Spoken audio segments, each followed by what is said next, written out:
Voilà, rebonjour messieurs, je suis enfin de retour pour vous faire la deuxième partie de la correction, toujours sur le site Atrium, toujours la réglementation sociale européenne. Nous en étions à la question 9. Donc on vous dit, la réglementation sociale européenne vise les objectifs suivants. Pardon. Donc on avait vu ça un petit peu à la question 1, hein, ça revient aux mêmes choses, hein, donc harmoniser les conditions de la concurrence entre les pays de l'Union européenne. On y est. Renforcer la sécurité routière. Rappelez-vous, dans la petite explication, hein, c'était noté. Rouler moins vite sur les grands axes, non, pas du tout. Ça concerne le code de la route. Et améliorer les conditions de travail des conducteurs routiers. Et oui, principalement, la réglementation sociale, dans le mot social, c'est l'amélioration de nos conditions de travail. Puisque grâce à elle, au bout d'un certain nombre d'heures de conduite, on doit s'arrêter plutôt que de continuer à travailler, à être fatigué, à avoir des accidents de la route, etc., etc. Voilà. Je continue. Donc on vous dit, hein, par exemple, hein, comme dans toutes les professions, il faut que les conducteurs routiers se reposent après une période de travail, sinon il n'y aurait aucune limite. Question 10. Quelle est la durée de conduite continue maximum autorisée par la RSE? Alors là, j'ai pas envie de vous expliquer parce que ça va me mettre en colère. Je vous rappelle que la conduite continue, c'est tant que je roule sans avoir réalisé une réelle interruption de conduite. L'interruption de conduite, c'est un temps de pause ou de repos qui est pris sur le lit. Il faut minimum 45 minutes pour remettre ce compteur de conduite continue de 4h30 à 0. Voilà. Question suivante. Quelle est la durée de conduite journalière maximum autorisée par la réglementation sociale européenne? Alors les deux premières réponses, c'est un petit peu pour nous embrouiller, hein, c'est pour faire en sorte qu'on aille vite et qu'on se trompe. Mais puisqu'on vous dit 10 heures selon la règle générale et simplement 9 heures 2 fois par semaine, alors que c'est l'inverse, hein, c'est 9 heures selon la règle générale parce que 9 heures c'est déjà bien suffisant. Hein. Ça fait 2 fois 4h30 de conduite, je peux vous garantir que c'est bien fatigant. Et c'est 10 heures 2 fois par semaine au maximum, c'est-à-dire qu'on peut augmenter ce temps de 9 heures jusqu'à 10 heures 2 fois par semaine au maximum. Ça, c'est en fonction des besoins d'entreprise, mais quand on peut l'éviter, c'est mieux. 9 heures de conduite, c'est bien assez. Voilà, on vous dit, hein, 9 heures, c'est la règle générale, et c'est déjà beaucoup, 9 heures passées au volant du véhicule en marche, il faut toujours se rappeler ces définitions. 10 heures 2 fois par semaine, on vous précise bien, c'est une possibilité, mais pas une obligation de les faire. Par contre, au maximum, c'est une obligation de la RSE. Je continue. Question 12. Parmi ces propositions d'interruption du temps de conduite, quelles sont celles qui peuvent être appliquées en respectant la réglementation sociale européenne?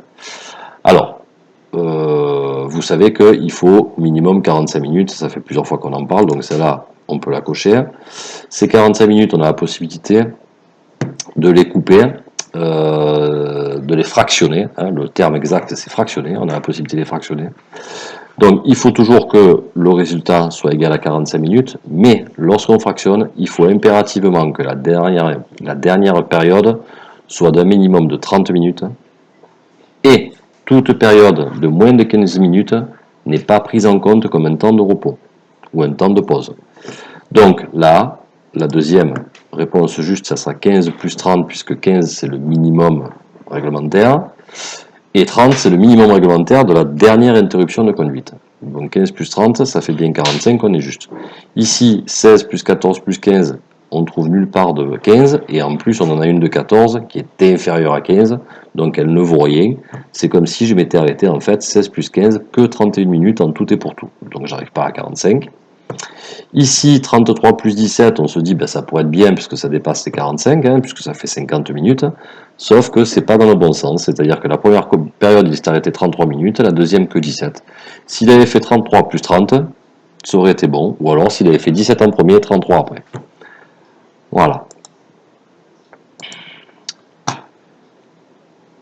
Question 13. Quelle est la durée de repos journalier minimum autorisée par la RSE en règle générale? Alors, le repos journalier, c'est du lundi au mardi ou du mardi à mercredi, hein, ce sont des exemples que je vous donne, hein, c'est la nuit, donc sur une journée de 24 heures, combien de temps au minimum il faut que je me repose? La règle générale c'est 11 heures. je peux me reposer 9 heures, mais c'est ce qu'on appelle le repos réduit. C'est pas la règle générale. Voilà. Et 45 minutes, c'est pas un repos, c'est une pause. 45 heures, par contre, c'est le repos hebdomadaire, en gros le week-end, quoi. Voilà. Question 14, ben ça tombe sur la question sur le repos hebdomadaire. La règle générale, je viens de vous le dire, c'est 45 heures. 48, si je m'arrête 48 heures, tout le monde sera content, hein, surtout moi. Hein. Mais le minimum de repos journalier le week-end, c'est 45 heures. Par contre, 11 heures et 9 heures, c'est de repos hebdomadaire, pardon. Par contre, 11 heures et 9 heures, c'est le repos journalier, donc c'est faux. Voilà. Et enfin, dernière question sur laquelle il a fallu un petit peu réfléchir. Donc, on vous dit en France, après avoir fait 4h30 de conduite continue. Donc, vous avez roulé pendant 4h30 sans vous arrêter. On vous dit qu'un conducteur, ben, il arrive sur son lieu de déchargement, il attend 15 minutes pour décharger, il est en attente, mais il ne se repose pas. Puis il passe 1 heure à décharger son véhicule, hein, alors lui ou peu importe, on ne vous précise pas. Hein. Au bout de combien de temps minimum peut-il repartir pour respecter la RSE? Donc, on a vu hein, dans les questions précédentes que au bout de 4h30 de conduite continue, on a l'obligation de faire une pause d'un minimum de 45 minutes. Là, pour le moment, il a attendu 15 minutes, il a travaillé pendant 1 heure, donc cette 1h15 qui vient de passer, ce ne sont pas des temps ni de pause ni de repos. Donc, dès que le déchargement sera terminé, non, puisqu'il n'a pas encore fait sa pause. Après le déchargement, attendre 15 minutes, c'est pas suffisant, il faut minimum 45 minutes. Là, on vous dit 30 minutes. Et enfin, la dernière, on vous dit 45 minutes. Donc, après le déchargement, oui, il devra attendre 45 minutes. Voilà, nous avons terminé cet exercice d'évaluation de la réglementation sociale européenne. Je vous remercie de votre écoute. À très bientôt.